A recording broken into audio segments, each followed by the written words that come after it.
अब आप ये देखें कि सारे बच्चों ने नमाज पढ़ ली। मैंने कहा नमाज पढ़ लें, 5 मिनट में आपको और दे दूं। कुछ एरियाज़ में शायद अभी भी कुछ स्टूडेंट्स मुझे मैसेज कर रहे थे कि इलेक्ट्रिसिटी इशू अभी भी चल रहा है।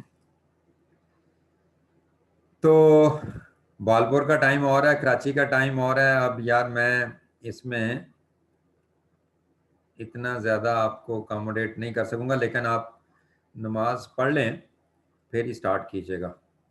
वॉल्यूम का इशू मेरी साइड से आना नहीं चाहिए रही, ये कैसे हो सकता है? ये मुमकिन नहीं है कि वॉल्यूम का इशू आपको आए। हाँ जी अब्दुलरहमान, आप बताओ, वॉल्यूम इज ओके?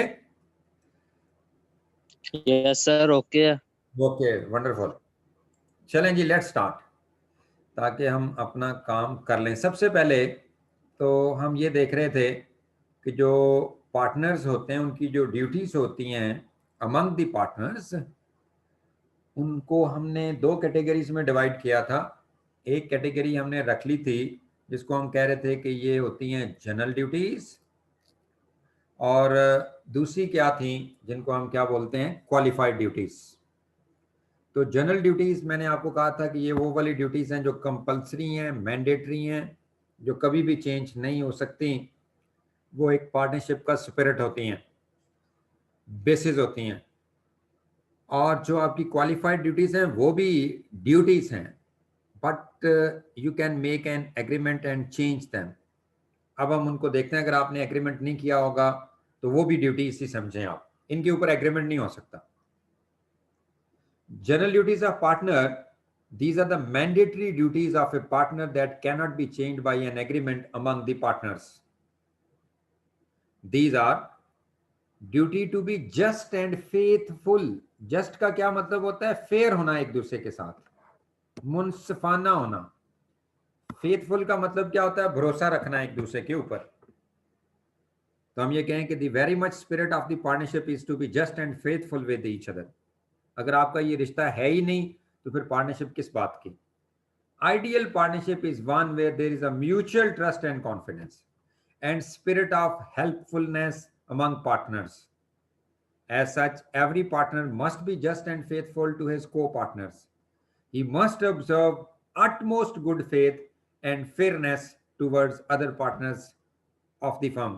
Utmost का क्या मतलब होता है? मैक्सिमम, जितना भी हो सके, जितना आपके बस में है। अब ये देखो, इसकी एग्जांपल आपकी बुक के अंदर क्या लिखी है उन्होंने कि Salim, Naeem, Karim and Rahim established a partnership for refining sugar. Sugar को रिफाइन करने के लिए इन्होंने पार्टनरशिप बनाई, तीन लोगों ने, सलीम ने, नईम ने, करीम ने और रहीम ने, चार लोगों ने पार्टनरशिप बनाई है। अब इसमें Rahim was considered expert in the job of buying sugar. एक बंदा इसमें से जो रहीम था उसको शुगर का एक्सपीरियंस था। This thus he was entrusted with the duty of purchasing sugar for the farm। इसलिए हमने पार्टनर्स ने आपस के अंदर उसको ड्यूटी लगाई हुई थी कि शुगर फार्म के बिहाफ पे आपने परचेज करनी है। अब रहीम साहब क्या काम डाल रहे थे? Rahim himself was a wholesale dealer in the sugar. Conflict of interest एक आपका आ गया कि यही पार्टनर जो था ये शुगर सप्लाई करने के लिए एक बहुत बड़ा डीलर था। He, unknown to his co-partners, supplied to the firm at the market price with sugar previously bought by himself from his own resources when the price was lower। गौर करो, इसने क्या किया कि अपने बाकी पार्टनर्स को बताया नहीं। हालांकि आपका रिश्ता कौन सा है? एक दूसरे के साथ जस्ट एंड फेथफुल होने का। आपने उनसे ये बात छुपाई और आपने मार्केट प्राइस पे ही हालांकि दी है। बार भी आप निकाल सकते थे मार्केट प्राइस के, लेकिन फर्म के साथ ऐसा नहीं होगा। मार्केट प्राइस के ऊपर आपने शुगर दी जो आपने पहले एक खरीदी हुई थी लोअर कीमत के ऊपर, और प्रॉफिट बनाया। आपको क्या करना चाहिए था? आपको एक दूसरे के ऊपर भरोसा करके उसको बता देना चाहिए था। फेयरनेस तो यही है, बताएं कि हाँ जी मैं डीलर हूं शुगर का, मेरे पास बहुत बड़ी क्वांटिटी पड़ी हुई है, अपनी मार्केट से नहीं मैं ले रहा, वही निकाल रहा हूं, वही मैं फर्म को दे रहा हूं। कमाल हो गई। अब देखो, रहीम himself was a wholesale dealer in the sugar. He, unknown to his co-partners, supplied to the firm at the market price with sugar previously bought by himself from his own resources when the price was lower, and he so made considerable profit. Saleem, Naim and Cream sued for the profits thus made by him. उन्होंने उस पर मुकदमा कर दिया कि ये profit जो है ये हमें दो. Yes, Rahim is accountable to the firm for the profit thus made by him because he has failed in his duty to observe utmost good faith towards other partners and to make fullest disclosure of all the facts to them. उन्होंने एक दूसरे पे भरोसा नहीं किया और दूसरा पूरी इंफॉर्मेशन भी एक दूसरे को डिस्क्लोज नहीं की. तो he has breached the duty, उसको ये नुकसान पूरा करना पड़ेगा. अगली बात क्या हो रही है, ये कभी तब्दील नहीं हो सकती, duty to be just and faithful. दूसरी जनरल ड्यूटी पार्टनर की क्या है? Duty to carry on business to the greatest common advantage. Common advantage कौन सा होता है? Overall benefit of the partnership firm. अपना बेनिफिट कोई नहीं लेना, उसको हम बोलते हैं ग्रेटेस्ट कॉमन एडवांटेज. और हमेशा आपने प्रूडेंट डिसीजन लेना है. जिस तरह आप अपना डिसीजन ले रहे होते हो कि अगर परचेज करनी है तो मैक्सिमम बारगेन करके करें, खर्चा करना है तो मैक्सिमम बारगेन करके करें, सेल करने लगे हैं अच्छा सौदा करें. तो फिर यही बातें होती हैं जो कॉमन एडवांटेज के अंदर होती हैं. ये नहीं होता कि हाँ जी आप थ्रो अवे के ऊपर बेचते रहें, नेग्लिजेंटली ऐसा करते रहें. Every partner is bound to carry on the business of the firm to the greatest common advantage. इज्तिमाई फायदा आपस में. It implies that every partner must use his knowledge and skill, जितना किसी को आता है, for the benefit of the firm and not for his personal gain. He must conduct the business with the best of his ability and secure maximum benefit of the firm. Example देखो, Salim, Naeem, cream and रहीम वही लोग हैं. Establish A partnership for refining sugar, वही बात चल रही है उसी आपकी मिल की. Rahim was considered expert in the job of buying sugar. Thus, he was entrusted with the duty of purchasing sugar for the firm. Ajmal, एक अजमल है, देखें, कजन ऑफ रहीम. ये पार्टनर नहीं है अजमल, ये एक रहीम का कजन है. Ajmal, cousin of the Rahim, was a wholesale dealer in the sugar. Rahim bought sugar from Ajmal despite the fact that the rate was higher than the market rate for the same quality. उसने अपने cousin से firm के लिए sugar खरीद ली, हालांकि market में rate जो था वो थोड़ा था, उससे ज्यादा रेट के ऊपर खरीदी. Rahim has breached his duty to carry on business to the greatest common advantage of all the partners. उसने अपना फायदा देखा है इसके अंदर. सर ये रहीम वही है जी, जो मर्जी समझ लो. आगे थर्ड देखो, ये आपने लफ्ज याद करने हैं. पहली ड्यूटी क्या है? ये अभी मैंने सुन के जाना है, ये लफ्ज आपसे सुन के जाना है and pay. Duty to be just and faithful. दूसरा duty to carry on business to the greatest common advantage. तीसरी ड्यूटी क्या है? Duty to render true accounts. सीधी सी बात है, ये तो वहीं से आपने एजेंसी में भी पढ़ा था कि जो पार्टनर्स होते हैं, जो बिजनेस ट्रांजैक्शंस कर रहे होते हैं, ठीक है, वो पूरी अपने बिल्स, वाउचर्स, वाउचर्स का मतलब होता है सपोर्टिंग डॉक्यूमेंट्स जितने भी हैं जब ट्रांजैक्शन कर रहे होते हैं. आपको जो इनवॉइस मिलती है, बिल मिलते हैं, वो आपके वाउचर्स हैं कि जो अकाउंट्स के अंदर एंट्रीज हो रही हैं उनके वाउचर्स, उनकी सपोर्टिंग एविडेंस, वो सारी क्या है, दूसरे बंदे को पकड़ाए. मसलन एक एक्टिव पार्टनर है, एक स्लीपिंग पार्टनर है. तो स्लीपिंग पार्टनर आपसे क्या अकाउंट्स मांगे तो आप उसको नहीं देंगे? बिल्कुल देंगे. और किसी किस्म का फर्म से सीक्रेट प्रॉफिट भी नहीं बनाना आपने. अच्छा जी, राबिया जमील ने कहा जी सर अजमल थर्ड पार्टी है. जी अजमल थर्ड पार्टी है, जहां से परचेज कर रहे हैं शुगर आप.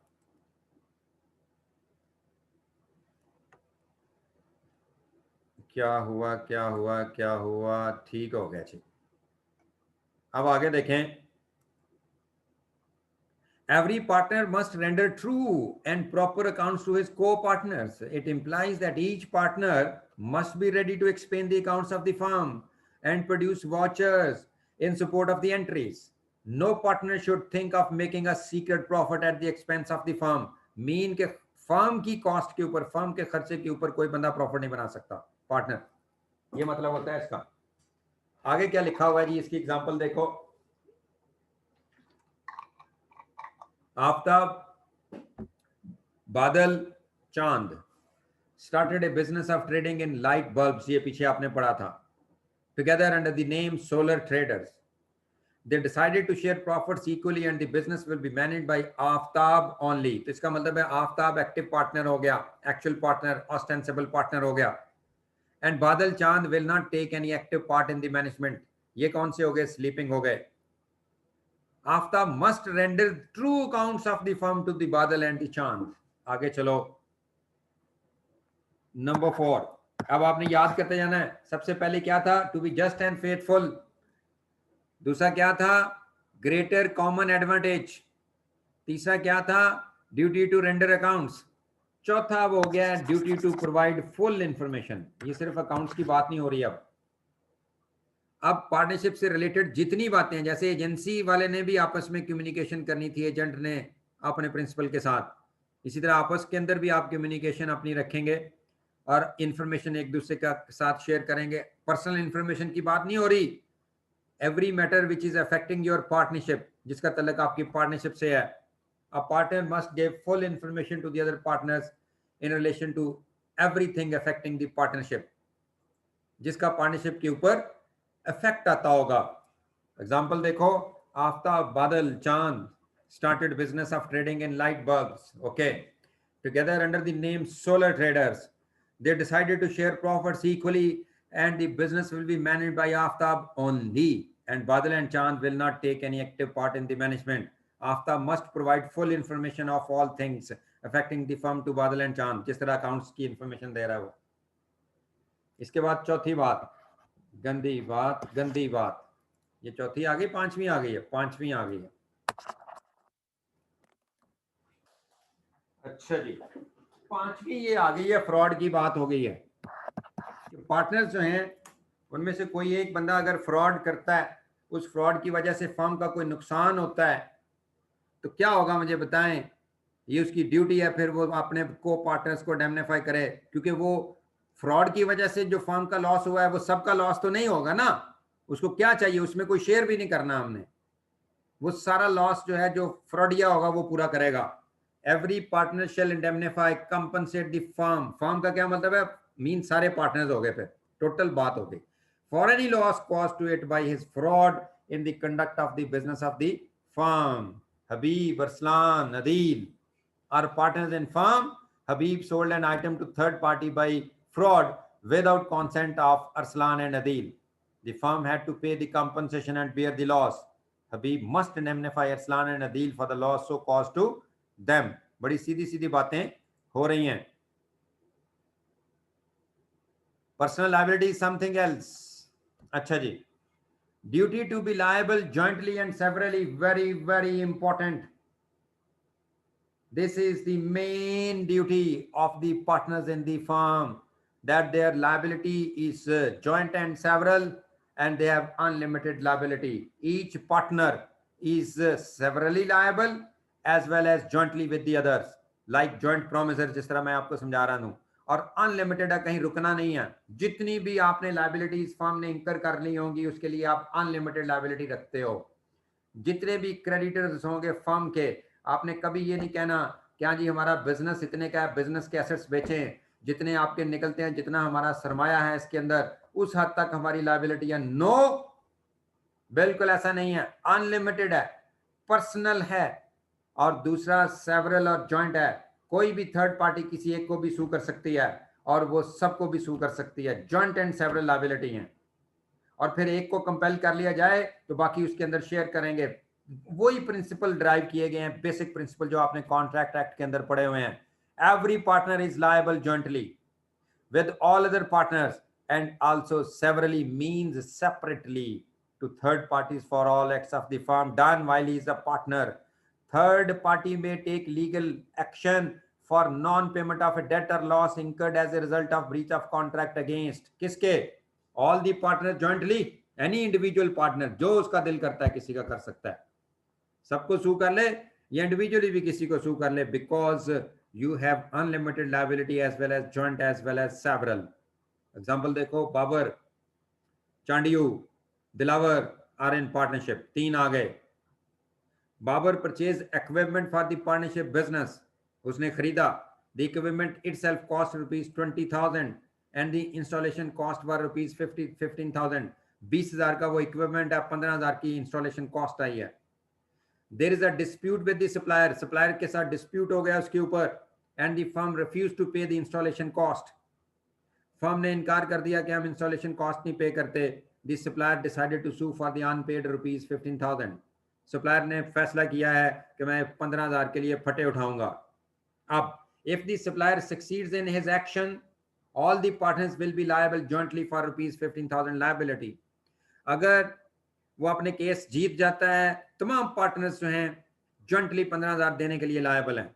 If the dispute goes to the court, the supplier can either sue all 3 partners jointly, सब पे मुकदमा कर दे, or he can sue any individual partner, Babar, Chandio, Dilawar, किसी पे मुकदमा कर दे। If he choose to sue Babar, अगर उसने कहा मैं सीधा बाबर का फटा उठाऊंगा बस personally and succeed with his claim, Babar will be required to pay to the supplier, वो देगा पैसे, वो ये नहीं कहेगा बाकियों से क्यों नहीं मांग रहे। It will then be for Babar अब to obtain from his partner Chandiyu and Dilawar their share of liability that they know of। बड़ी सीधी सीधी बातें चल रही हैं, टेंशन नहीं ले लेनी। तो फिर यहाँ जॉइंट सेवरल अनलिमिटेड लायबिलिटी होती है पार्टनर्स की, और ये जनरल ड्यूटी है। लायबिलिटीज में भी इसी तरह की बात आएगी। उसके बाद है duty to act within authority, ये हर एक पार्टनर की ड्यूटी है कि जितनी आपको अथॉरिटी दी हुई है, पार्टनर्स ने आपस में एग्री किया हुआ है कि अगर आपने किसी की अथॉरिटी को कर्टेल किया हुआ, उससे बाहर ना जाए। लेकिन इससे थर्ड पार्टी को कुछ नहीं होना, मैं बता दूं, बिकॉज उसको पता ही नहीं होना। जैसे एजेंसी के अंदर आपकी इम्प्लाइड अथॉरिटी भी थी, इस तरह पार्टनर की भी इम्प्लाइड अथॉरिटी होती है, और वो एक्ट कर सकता है as a partner by position of the partner. तो फिर अगर थर्ड पार्टी को इल्म होता है कि हाँ जी किसी की हमने अथॉरिटी कम की हुई है, देन दिस इज फाइन। अगर थर्ड पार्टी को कोई इल्म नहीं है तो वो पार्टनर ही समझना है उसने, और वो पूरा का पूरा थर्ड पार्टी तो सेव है। बाद में आप आपस के अंदर लड़ेंगे क्या कि हमारी ये आपस में ड्यूटी थी, अदरवाइज तो हर बंदा मुंह उठा के जो मर्जी करना शुरू कर देगा। तो ये ड्यूटी थी कि हाँ जी इससे ऊपर नहीं जाना। Every partner is bound to act within the scope of his actual और apparent authority. Where he exceeds the authority considered upon him, the firm suffers a loss, he shall have to compensate the firm for any such loss unless the other partners accept such act। अगर बाकी partner उस act को accept नहीं करते तो फिर ये सारा नुकसान उसका बर्दाश्त करेगा, अगर कोई नुकसान हो गया उस ट्रांजैक्शन के अंदर, तो क्योंकि उसने अपनी अथॉरिटी से एक्सीड किया है। ठीक है, अगर वो रेटिफाई कर देते हैं फिर ठीक है, बाकी पार्टनर्स चलो यार अब ना करना, लेकिन अगर वो रेटिफाई नहीं करते उसके एक्ट को, तो फिर क्या होगा, फिर उस नुकसान को वो खुद ही जिम्मेदार है उसको भरने का। देखो Sajid, Majid, Wajid are partners in a firm. By agreement, they decided that no partner will have authority to sell goods of the firm above the value of ₹50,000 without the consent of the other partner। उन्होंने कहा 50,000 तक कल्ले कल्ले बेच सकते हैं, लेकिन 50 से ऊपर जाना होगा तो हमें इकट्ठों को फैसला करना होगा, इकट्ठों को उसके ऊपर कॉन्सेंट देनी होगी, उसके बगैर नहीं बेच सकते। Sajid sold goods worth ₹70,000 on credit without consulting the other partners। लो जी, he has exceeded the authority। The customer defaulted, अब कस्टमर ने डिफॉल्ट किया। Sajid has to compensate the firm for the loss caused due to him exceeding his authority। However, Majid and Wajid may ratify, अगर वो चाहें तो उसको ratify भी कर सकते हैं, and that case the firm shall bear the loss। फिर firm पूरा का पूरा लॉस बेयर करेगी, firm मीन सारे पे। उसके बाद duty in case of emergency, वही बातें आ रही हैं पुरानी एजेंसी से निकल रही हैं कि अगर इमरजेंसी होती है तो पार्टनर किस तरह एक्ट करे। जिस तरह एक ऑर्डिनरी प्रूडेंस के अंदर एक ऑर्डिनरी केयर का बंदा काम करता है in his own case in the similar circumstances, even वो अपनी अथॉरिटी से निकल जाए, अगर यहाँ अपनी अथॉरिटी से निकल भी जाएगा तो वो अगर प्रूव करता है कि मैंने इमरजेंसी में एक्ट किया तो फिर उसको इंडेमनिफाई करने की कोई जरूरत नहीं है। It is the duty of the partner to do all such acts for the purpose of protecting the firm from loss as would be done by the person of ordinary care in his own case acting under similar circumstances। he can even exceed his authority in order to save the firm from any loss। example देखो my dear, Wajid, Yasir, Zahid are partner in a firm। by agreement they decided that no partner would have authority to sell goods of the firm above ₹50,000। Without the consent of other partners. अब यहां case क्या पड़ा, owing to a sudden slump in the market, एकदम market नीचे आ रही थी, the prices crash हो रही थी। यासर एक ही कल्ले ने in order to save the firm from the loss sold all the stock worth ₹5 million. हालांकि कहां 50,000 की बात, कहां 50 लाख की बात, उसने पूरी की पूरी चीजें बेच के रख दी without consulting any other partner. Such an act would bind the firm, वो पूरी फर्म जो है उसके ऊपर बाइंडिंग है, सारे पार्टनर बाइंडिंग है, even he is exceeding the authority. Why? Because he is acting in emergency to save the firm from the loss. वाह जी वाह, वाह जी वाह। अब अगली देखें, Jamal a partner receives goods Karachi at Karachi, उसको कराची में चीजें मिली for being sent to purchaser at Lahore, उसने वहां से एक परचेजर को चीजें बेचनी थी लाहौर के अंदर। अब Jamil may sell the goods at Karachi, वो लाहौर बेचने की बजाय if the goods will not bear the journey to Lahore without spoiling, अगर उसको ये पता है कि ये लाहौर पहुंच ही नहीं सकती, नहीं तो जाया हो जाएंगी, बेच सकता है इमरजेंसी में। मेरी सरकार, ये आपको 8 ड्यूटीज हमने बताई हैं, देख लो, जिनको हम क्या बोलते हैं, these are the general duties, कि ये अब आपकी जनरल ड्यूटीज हैं। सबसे इनको कभी चेंज नहीं किया जा सकता। This is the very much spirit of the partnership, duty to be just and faithful, duty to carry on business to the greatest common advantage, duty to render true accounts, duty to provide full information, duty to indemnify for the loss caused by fraud, duty to be liable jointly and severally, फिर duty to act within authority, फिर in duty in case of emergency। ये ध्यान रखना है आपने इन बातों का। जी, Hassan Maniz is asking that whether this question will be asked, maybe asked as a long question. Yes, that can be asked as a long question as well. This may be a favorite question for the examiner. Otherwise, that can be, the question may be chopped from any part of this the general duties, किसी एक से भी वो पकड़ सकता है, chopping कर सकता है। अच्छा जी, आगे चलो। आगे आपको समझाया गया था क्वालिफाइड ड्यूटीज। क्वालिफाइड ड्यूटीज में क्या लिखा हुआ है, अब इसमें उसने एक ही दफा शुरू में लिख दिया, इसको गौर से बात को पढ़ लेना प्लीज, पहले सेंटेंस को। मैंने आपको यही कहा, और क्या कहता है यार सर जी, नंबर 3 वाला थोड़ा सा एक्सप्लेन कर दें अगेन। ये नंबर 3 वाला कौन सा है again? Duty to render true accounts. Render का क्या मतलब होता है? पेश करना, कि हर पार्टनर जो होगा वो अकाउंट्स सच्चे सच्चे अपने को पार्टनर को बताएगा, और उसके लिए वो वाउचर्स जो होती हैं, ये अकाउंटिंग की टर्म है, ऑडिट की टर्म है। जब एक फीस का वाउचर तो आपने सुना ही होगा, उसकी एविडेंस होती है। वाउचर प्रोवाइड करने का क्या मतलब होता है? ट्रांजैक्शन जब होता है तो उसका कोई एक एविडेंस होता है, उसको हम बोलते हैं ये वाउचर है। तो एंट्रीज अगर अकाउंट्स में हो रही हैं तो उसके वाउचर्स होने चाहिए, ये नहीं होने चाहिए, वो वाउचर प्रोड्यूस करने चाहिए आपको कि हाँ जी अगर ये ट्रांजैक्शन हुई है, ये सपोर्टिंग एविडेंस है उसका। Is it clear? Okay okay okay. Duty to act within authority का मतलब है, शुएब अवान साहब बोल रहे हैं, duty to act within authority का मतलब है कि हर पार्टनर को उनकी अथॉरिटी असाइंड होगी। जी बिल्कुल असाइंड होगी। कहां से असाइंड होगी? आप खुद ही बोल दो, आपको ये असाइंड होगी आपको मेरी सरकार एग्रीमेंट से। आपने एग्रीमेंट में जिस तरह लिखा होगा उस तरह होगी। क्लियर होगी ये बात? अदरवाइज अगर नहीं लिखा हुआ तो फिर आपकी हर एक की अथॉरिटी एक जैसी होगी। पार्टनरशिप डीड, और मैं क्या बताऊं यार, मैं उल्टा हो जाऊंगा बताने हुए मोहम्मद शुएब। मैं एग्रीमेंट बोल रहा हूं तो वो पार्टनरशिप डीड ही है, और कौन सा एग्रीमेंट है? और वो निकाहनामे में तो नहीं लिखा हुआ। ओ मोहम्मद शुएब किधर हो? अच्छा चलो ठीक है, ना ना कहो, मुझे टेंशन ना दो इस वक्त, इससे तो कैंडल लाइट बात हो रही है, इस तरह ना किया करो यार। ये 1 मिनट है, ये उनको देना। ये हाँ मन साहब, तनवीर साहब को दिखाना ये मैसेज। अच्छा जी, आगे चलें। Qualified duties of partner. इसका पहला sentence is very important for you. अगर आपने पहला सेंटेंस ना देखा तो ये सब कुछ खराब हो जाएगा।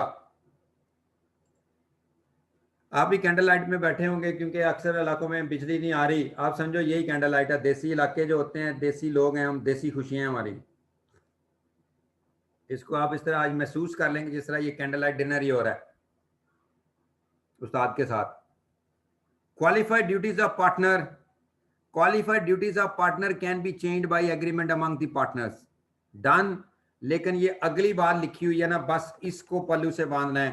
Unless, unless otherwise agreed by the partner. अगर पार्टनर्स इसके बारक्स एग्री नहीं करते तो क्या होगा? Every partner has following duty. ये भी ड्यूटीज ही हैं और ये भी ड्यूटीज है। मैं आपको दिन को बता के गया हूं कि हाँ जी ये भी ड्यूटीज होती हैं, लेकिन फर्क क्या है कि हाँ जी अदरवाइज एग्री कर सकते हैं, तो अदरवाइज एग्री नहीं किया तो फिर ये ड्यूटी है। और बात समझ आ रही है या बात नहीं समझ आ रही है आप लोगों को? और बताइए बताइए बताइए। शुएब, बात समझ आ रही है? मोहम्मद शुएब, ये लो अनम्यूट हो गया। अस्सलाम सर। वालेकुम सलाम। सही आ रही समझ? जी सर, अल्हम्दुलिल्लाह सर समझ आ रही है। ठीक है। अब ये लफ्ज समझ गए हो ना क्या लिखा हुआ है? Unless otherwise agreed by the partners, every partner has the following duties. Sir वो कह रहा है कि ये क्वालिफाइड ड्यूटीज होंगी पार्टनर की अगर इसके अलावा आपने कोई तय किया हो, वरना ये हैं। ठीक है। अगर इसके अलावा आपने कुछ और तय कर लिया तो वो होंगी फिर वो होगा, अदरवाइज ये है। अगर नहीं तय किया हो तो इसको ड्यूटी बोलना है। इसलिए बार बार उसने ये नहीं कहना अनलेस अदरवाइज एग्रीड, अनलेस। अब तो नहीं ना बार बार कहना। जी सर, अब नहीं कहना बार बार। बार बार नहीं कहना। इसलिए इसलिए मैं कह रहा हूं कि आपने खुले दिमाग से बैठना है कि अब उसने बार बार नहीं कहना, ये एक दफा जी उसने सर। दिया है। अब इसका मतलब है ये अब हर सेंटेंस के साथ आपने पढ़ना है unless otherwise agreed, unless otherwise agreed, unless otherwise agreed. ठीक हो गया? Okay sir. चलो जी सर। Okay done. अब जरा बच्चों देखो,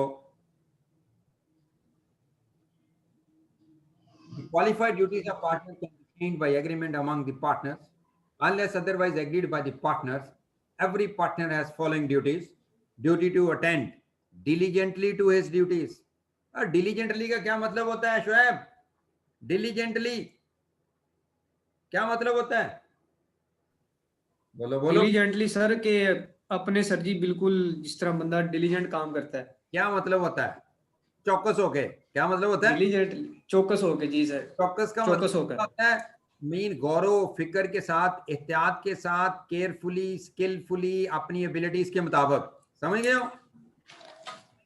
जी सर समझ गए। एक फर्ज निभाया जाता है, आप ड्यूटी कर रहे होते हैं, लेकिन अगर आप ड्यूटी कर रहे होते हैं तो एक होता है जो उसका हक अदा होता है ना ड्यूटी करने का, वो अदा किया जाए, और एक होता है कि आप ड्यूटी कर ही रहे हैं। मसलन बाहर गेट पे मैंने बंदा खड़ा किया हुआ ना गार्ड को, वो ड्यूटी कर रहा है, जी सर। इनकी ड्यूटी। अब मैं कहूँ are you attending your duty diligently, तो वो शायद ना कर रहा हो, नेग्लिजेंट हो। जी सर बीच में कहीं समझ सो आ गई सकता हो, बात। बीच में एहतियात ना करता हो, बीच में टेम्परेचर ना चेक कर रहा हो कोरोना की वजह से, बीच में वो डिलीजेंटली नहीं अटेंड कर रहा अपनी ड्यूटी को। अब इसमें मसला क्या है? आप कहेंगे कि यार क्या इसको चेंज किया जा सकता है? क्या यार ये क्वालिफाइड ड्यूटी है, ये कंडीशनल हो सकती है? जी बिल्कुल हो सकती है। क्यों? कि यार किसी को हमने चौकस पार्टनर बनाया होता है, किसी को सोने वाला बनाया होता है, तो जो पार्टनर चौकस होगा उसकी ये ड्यूटी होगी, स्लीपिंग पार्टनर की क्यों होगी? जी सर समझ गई बात। तीन जो एक्टिव एक्टिव पार्टनर की होगी, स्लीपिंग की नहीं होगी। है उसको तो तुम कहोगे duty to attend diligently to his duties. तो when the person is not involved in the business in the management, how you can say to that? इसका मतलब है कि अगर आपने उसको बना दिया, क्या बना दिया? Active partner. एक्टिव पार्टनर बना दिया, तो फिर क्या होगा? फिर एक्टिव पार्टनर बना दिया तो उसकी उसको ड्यूटी होगी diligently. You please you have a duty to attend diligently. तो फिर इसका मतलब है कि जिसको आपने स्लीपिंग बना दिया उसके ऊपर तो फिर अदरवाइज एग्री कर लिया या नहीं किया? जी सर, अदरवाइज एग्री हो गया कि आपने आना नहीं है हमारे मामला पे। इतने अच्छे बच्चे हैं आप। इसी तरह के बच्चे आई कैप ढूंढते हैं, लेकिन उसको मैं अक्सर आपको बोलता हूँ नहीं मिलते। अब आपकी नजर पड़ जानी है उसकी। जरा देखो, एवरी पार्टनर इंशाल्लाह sir. every partner is bound to attend diligently to his duties in conduct of business। आपका आपका जरा कर लो, अब आप ऑफलाइन हो जाओ, ऑफलाइन हो जाओ जी। आफ्ताब, बादल, चांद started business of trading in light tubes. अच्छा जी, bulbs. Together under the name Solar Trader. Okay. They decided to share profits equally and the business will be managed by Aftab only. कल्ले ने करना है उसने. And Badal and Chand will not take any active part in the management. Done, sleeping है. Aftab must attend. अब आफ्ताब पे ही है ना फिर ये ड्यूटी, उन पे तो नहीं आएगी. ये चेंज हो गई फिर. By agreement, Aftab must attend diligently to his duties. This duty does not apply to Badal and Chand as they are silent partners according to the agreement. अच्छा जी. अब आगे क्वालिफाइड ड्यूटी क्या है? Duty not to claim remuneration. बिल्कुल ठीक है. तमाम partners जो होते हैं विदाउट रेम्यूनरेशन काम करते हैं. यार उन्होंने कारोबार कर रहे हैं तो कारोबार करने का तो कोई रेम्यूनरेशन नहीं होता, प्रॉफिट मिलेंगे आपको एंड के ऊपर. लेकिन अगर आप आपस में आप एग्रीमेंट कर लेते हैं कि कोई जो वर्किंग पार्टनर होगा, जो एक्चुअल पार्टनर होगा, उस टाइम वो ज्यादा टाइम दे रहा है तो उसको कोई एक्स्ट्रा रेम्यूनरेशन देना है, तो इसमें कौन सी कबाहत है? कर सकते हो अगर तय कर लो तो फिर हम क्या कर रहे हैं? Duty not to claim compensation का क्या मतलब होता है कि a partner is not entitled to receive remuneration for taking part in the conduct of the business. It is however usual to allow some remuneration to the working partner. कैसे allow करेंगे? Agreement के अंदर, फिर deed के अंदर, provided there is a specific agreement to that effect. Aftab, Badal, Chand started a business of trading in light bulbs together under the name Solar Traders.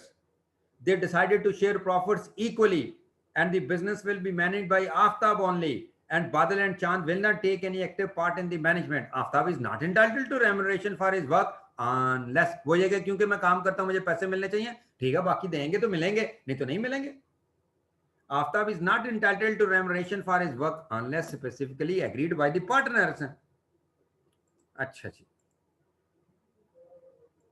आगे चलते हैं. और सिचुएशन चेंज होती जा रही है. वो कहते हैं पहले भी आफ्ताब, नाम ही ना सिर्फ देखो.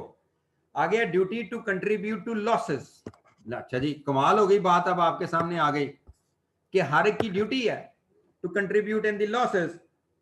का मीन ऑब्वियसली जब आप उसमें शेयर कर रहे हैं, प्रॉफिट्स के अंदर शेयर कर रहे हैं, तो आपकी ड्यूटी है लॉस भी शेयर करना. मैंने आपको कहा था ये इंप्लाइड होता है. लेकिन अदरवाइज अगर किसी को इन प्रॉफिट ओनली रखना है, फिर उसकी ड्यूटी तो लॉस नहीं बनती शेयर करना. चेंज हो गई. The partners are bound to contribute to the losses sustained by the firm. An agreement to share profits may imply an agreement to share losses also. Adil, Kashif are partners in a firm. The term of agreement are that they will share profits in the ratio of 3:2. But there is no express provision regarding share of loss. The agreement implies that they will share losses in the ratio of 3:2 as well. ये implied है कि उन्होंने loss bear करना है. लेकिन otherwise आप change कर लेंगे इसको तो कर सकते हैं. कैसे चेंज कर सकते हैं? क्या हम इन प्रॉफिट ओनली किसी को ला सकते हैं, किसी पार्टनर को? चेंज हो गई फिर. अदरवाइज आपकी ड्यूटी है, आपने लॉस भी शेयर करना. Duty to indemnify for wilful neglect. अब इसमें फ्रॉड अलग है, विलफुल नेग्लेक्ट अलग है. ये नेग्लेक्ट होता है आपकी बेहतियाती, नेग्लिजेंस. मचल मारते हैं आप. एक है फ्रॉड करते हैं. फ्रॉड एक और चीज होती है, नेग्लिजेंस एक और चीज होती है. Every partner is under a duty to indemnify the firm by any law. Fraud वाली बात अलग है, वो ऊपर है जनरल में. यहां एक विलफुल नेग्लिजेंस की बात हो रही है कि अगर किसी से कोई नुकसान हो जाए नेग्लिजेंस की वजह से, तो वो उसका फर्ज बनता है कि बाकी पार्टनर्स को इंडेमनिफाई करे, क्योंकि उसकी नेग्लिजेंस है इसके अंदर. लेकिन भाई बाकी उसको रेटिफाई भी कर सकते हैं, कोई ऐसा मसला नहीं. फ्रॉड को रेटिफाई नहीं किया जा सकता. लेकिन अगर आपने तय नहीं किया हुआ तो आपकी नेग्लिजेंस की, विलफुल नेग्लेक्ट की वजह से हुआ, जिस पार्टनर को, वो फिर कंपनसेट करेगा दूसरे को. Every partner is under a duty to indemnify the firm for any loss cost to it by his wilful neglect. Failure to perform a duty to do something which the partner should have done. कि उसको कुछ करना चाहिए था, नहीं किया उसने. In the conduct of the business of the firm. Example देखें. Habib and Tanveer are partners in a firm. Habib was interested with monitoring inventory levels to avoid stock shortage on weekly basis. दो पार्टनर थे, ठीक है. एक की क्या ड्यूटी थी कि उसने स्टॉक लेवल्स को चेक करना कि स्टॉक लेवल जो हैं वो हैं या नहीं है कंप्लीट. थोड़े हैं तो आगे ऑर्डर प्लेस करे, ज्यादा हैं तो उनको भी देखे ताकि कंपनी के ज्यादा पैसे स्टॉक ना हो जाए. अच्छा, अब ये वीकली बेसिस पे उसने चेक करना था, लेकिन उसने नहीं किया. कोई फ्रॉड नहीं हुआ, नेग्लिजेंस हुई है. Habib neglected the work for many months, due to which the firm suffered the loss. Habib must compensate the firm for the loss caused due to his negligence. आगे चलो. Duty to use firm's property exclusively for the firm. कि firm की property firm के लिए इस्तेमाल होनी चाहिए, personally property नहीं इस्तेमाल होनी चाहिए. क्लियर हो रही है बात? कि अगर फर्म की प्रॉपर्टी है, मसलन ये बिल्डिंग है कॉलेज की, इसके अंदर अगर पार्टनर हैं तो वो कॉलेज के लिए इस्तेमाल होनी चाहिए ना, वो किसी पार्टनर को पर्सनल यूज में तो नहीं लानी चाहिए. लेकिन एग्रीमेंट तो इसके ऊपर किया जा सकता है कि बाकी पार्टनर्स की कॉन्सेंट लेके पर्सनल यूज में भी लाया जा सकता है. कोई ऐसा मसला नहीं है कि हाँ जी, मैंने आपको दोपहर को जैसे बता रहा था कि हाँ जी वो कह सकते हैं दूसरे पार्टनर के, हाँ जी बेग साहब शाम को आप यहाँ कोई और काम कर लें, आलू चलें लगा लें कॉलेज के अंदर, या थिएटर चला लें यहाँ. अदरवाइज तो नहीं हो सकता. वो फर्म के लिए ही इस्तेमाल होनी चाहिए. It is the duty of every partner to use the property of the firm exclusively for the purposes of the business. No partner should use partnership property for his personal benefit. Abad Sajid are partners in a firm. Abad took the firm's printer, वो printer and laptop to his home for use of his family members till they were not usable anymore. वो ऐसे ही उठा के ले गया कि हाँ जी क्योंकि इनका इस्तेमाल नहीं है, पबजी खेलते हैं मेरे बच्चे, जाके खेलेंगे, मैं उनको देता हूँ, हम बैठ के फिल्में देखते हैं, इसके ऊपर पर्सनल इस्तेमाल में ले आए. Abad must not have used partnership property for his personal benefit and must compensate the firm. लेकिन ये चेंज कर सकते हो आप. कैसे चेंज कर सकते हो? एग्रीमेंट करके आप इस्तेमाल कर लो. अगला क्या है? Duty to account for personal profits derived. कि अगर किसी भी पार्टनर ने सीक्रेट प्रॉफिट वहां बना ले हैं किसी भी बिजनेस ट्रांजैक्शन के अंदर, जैसे एजेंट ने बना लिए थे, तो उसको इंडेमनिफाई करना पड़ता है. प्रिंसिपल जो है वो कंपनसेट करने के लिए कह सकता है कि मुझे रिटर्न कर दो, लेकिन वो आपको माफ भी कर सकता है कि अगर वो कॉन्सेंट देता है चलो रख लो, आइंदा ना करना, तो कोई ऐसी टेंशन नहीं है, फिर आप कर सकते हो. देखो, a partner must account to the firm for any benefit obtained without the consent of the other partners from any transaction involving the partnership property, the partnership name और द पार्टनरशिप बिजनेस कनेक्शन. कि कोई भी partner जो होता है वो partnership की property, partnership का नाम, पार्टनरशिप के बिजनेस कनेक्शंस, उनको यूज करके पर्सनल प्रॉफिट नहीं बना सकता. In other words, if the partner uses the partnership property, name or business connection to make a secret profit, a personal profit that the other partners do not know about, the other partners can claim those profits for the partnership. Example देखो, Tom and Jerry are in partnership. The partnership purchased an item of equipment costing rupees 30,000. It was discovered. एक minute hold कीजिएगा.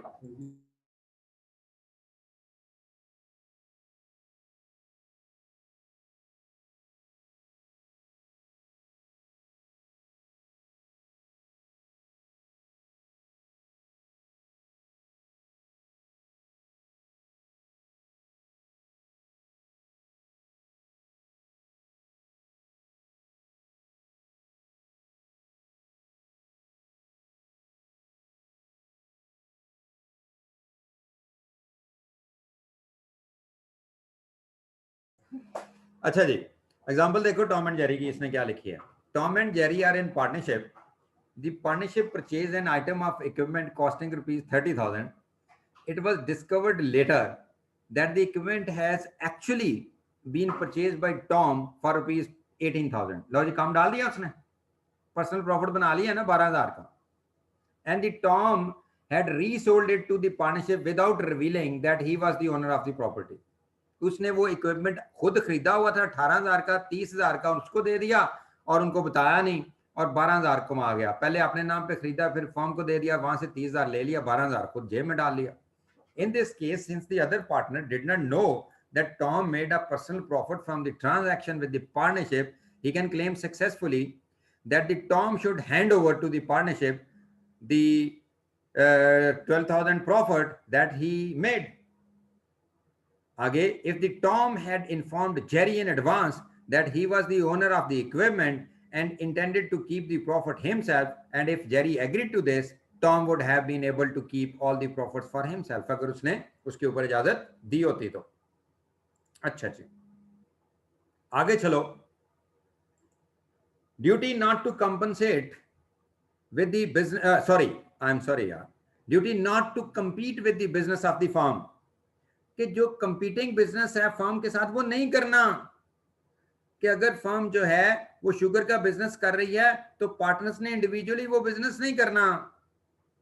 अगर firm दही बल्लों का business करती है तो individually partners ने दही बल्लों का बिजनेस नहीं करना, क्योंकि फायदा क्या फिर पार्टनरशिप बनाने का। लेकिन अगर वहां से आपने कंपीटिंग बिजनेस से कोई प्रॉफिट बनाए होंगे, कंपीटिंग का मतलब होता है similar business which competes with the firm, तो वो फर्म कह सकती है कि हमें दे दें, इस पे हमारा हक है सबका, क्यों किया है। लेकिन अगर बाकी पार्टनर्स उसके ऊपर कॉन्सेंट दे दें कि हाँ जी partners can undertake any competing business, तो फिर कर सकेंगे। Duty not to compete with the business of the firm. Similarly, if a partner compete in business, as in case of personal profit, with the partnership, without the consent of other partners, he is liable to account to the partnership for all the profits that he earns from the competing business. Azam, Babar, Yasser, Zahid are in partnership. Without informing the other partners, Zahid sets a sole trader's business in competition with the partnership. उसी तरह का कारोबार soul trader के तौर पे शुरू कर दिया and makes a profit of ₹50,000 और 50,000 का प्रॉफिट कमा लिया by either using the firm name or property or connection of the firm. When the other partners find out what Zahid has been doing, they can require Zahid to account to the partnership for the profits he has made while operating in competition and hand over ₹50,000 to the partnership. हाँ जी क्या हो गया, majority की consent नहीं भाईजान, तहजीब साहब, तमाम पार्टनर्स की बाकियों की कॉन्सेंट लेनी पड़ेगी, समझे हो। मेजोरिटी की कोई बिजनेस डिसीजंस के अंदर मेजोरिटी होती है कि जब आप बिजनेस डिसीजंस लेते हैं तो you decide the matters with the majority. लेकिन इसका मतलब ये तो नहीं होता कि पर्सनल प्रॉफिट रखना है, कंपीटिंग बिजनेस का प्रॉफिट रखना है तो आपने मेजोरिटी के साथ फैसला करना होगा, नहीं। क्या देखना होगा, बाकी जो पार्टनर है, और ये नहीं देखा उसको निकाल के बात हो रही है। अगर फर्ज करो दो पार्टनर हैं ए और बी, ए कंपीटिंग बिजनेस कर रहा है तो बी की परमिशन ले ले, उसकी कॉन्सेंट ले ले, नहीं तो देना पड़ेगा, फॉर्म के अंदर आ जाएगा वो सारा, उस पर दोनों का हिस्सा होगा। अब ए बी सी है, सी कर रहा है तो ए बी की कॉन्सेंट ले ले, क्या टेंशन होगी तहजीब।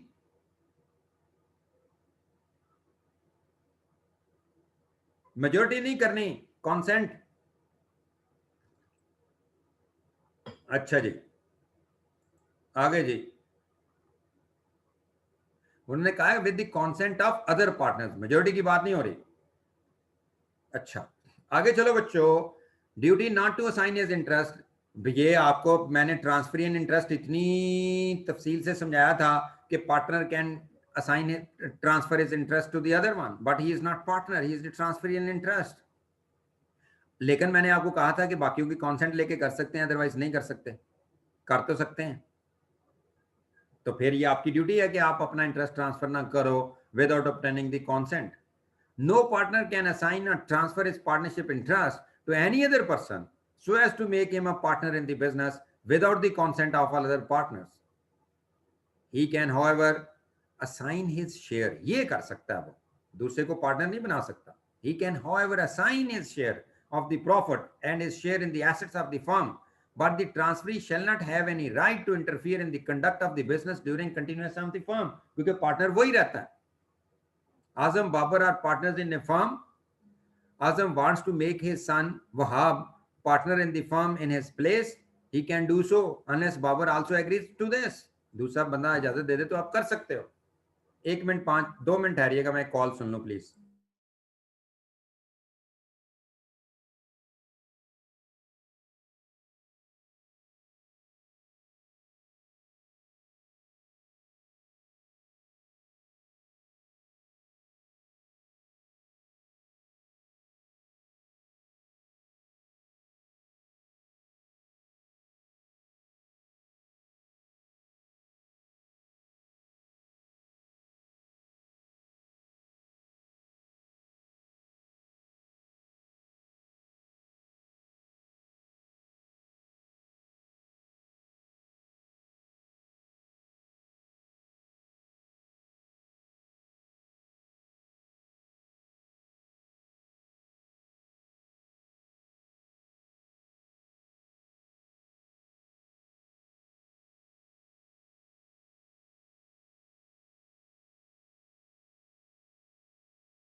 हाँ जी, सारे बच्चे अब ये करें मेरे कहने के ऊपर, एक दफा सिर्फ इनके हेडिंग्स को दोबारा नजर मार लें अपनी बुक से कि आपकी जो जनरल ड्यूटीज हैं उनको 8 हैं, एक दफा उनको आप रिवाइज कर लें अपने माइंड के अंदर।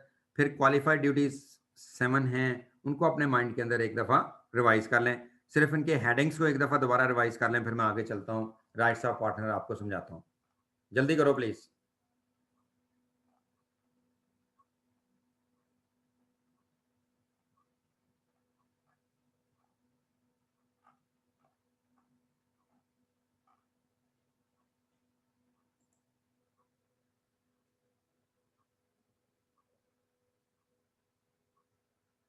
लें जी, अरहम ने क्वेश्चन पूछना है, तहजीब ने पूछना है जी। अरहम आप पहले पूछ लो। हाँ जी अरहम सलीम साहब। अस्सलाम वालेकुम सर। वालेकुम सलाम जी भाई। सर मैं ये कहता था कि जी बोलें। सर ये कंपीटिंग बिजनेस वाला जो पॉइंट है हाँ जी। सर, ये तो बाय डिफॉल्ट ही मना नहीं होता। नहीं, बाय डिफॉल्ट ड्यूटी है, मैंने कहा है ना ड्यूटी है। तुमने फिर वही बात की है जो मैं जिस बात से मैं मना कर रहा था। बाय डिफॉल्ट है, चलो आगे चलो। तो सर अगर बाय डिफॉल्ट है तो फिर ये इसमें एग्रीमेंट से बाय चेंज डिफॉल्ट कैसे हो यही सकता है कि आपने कंपीटिंग बिजनेस अगर किया तो उसके प्रॉफिट देने हैं। लेकिन अगर आप तय है? कर लो आपस में तो मियाँ बीवी राजी, तो क्या करेगा कागजी फिर, कि अगर तेरी मेरी पार्टनरशिप है और तू मुझे अलाउ कर दे कि हाँ जी बेग साहब आप कंपीटिंग बिजनेस कर लें, बाय डिफॉल्ट तो नहीं होता, तो फिर ठीक है ना। जी सर, समझ गए बात को। ठीक हो गया। अच्छा जी, बिलाल जफर साहब कुछ कहना चाह रहे हैं जी, कहना है कुछ बिलाल? बिलाल का स्पीकर ऑन है, मैं ऑफ कर देता हूँ। अच्छा जी, चैट में कौन से क्वेश्चन आ गए हैं? अब तहजीब साहब ने ना नई कहानी डाल देनी है, आप स्पीकर पे आओ, मेरे से बात करो, इधर आओ, आओ मेरे शहजादे आओ, तहजीब आ जाओ। वालेकुम सलाम जी, बोलो।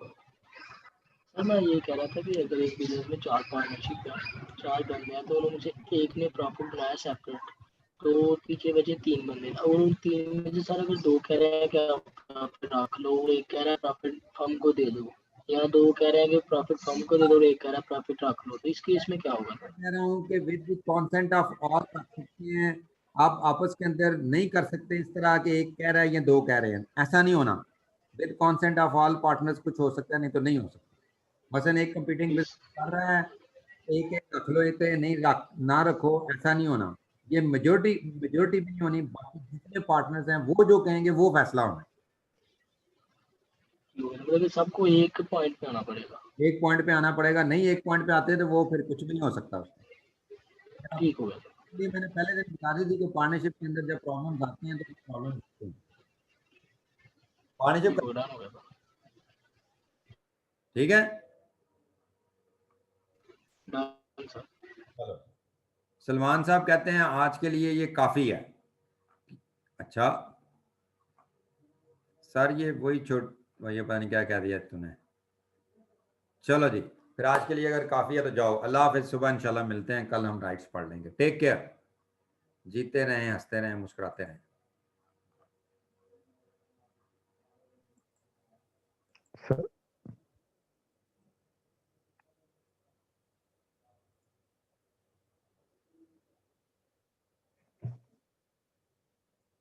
सर हर रोज एक एक्स्ट्रा क्लास रख लें। देखते हैं देखते हैं।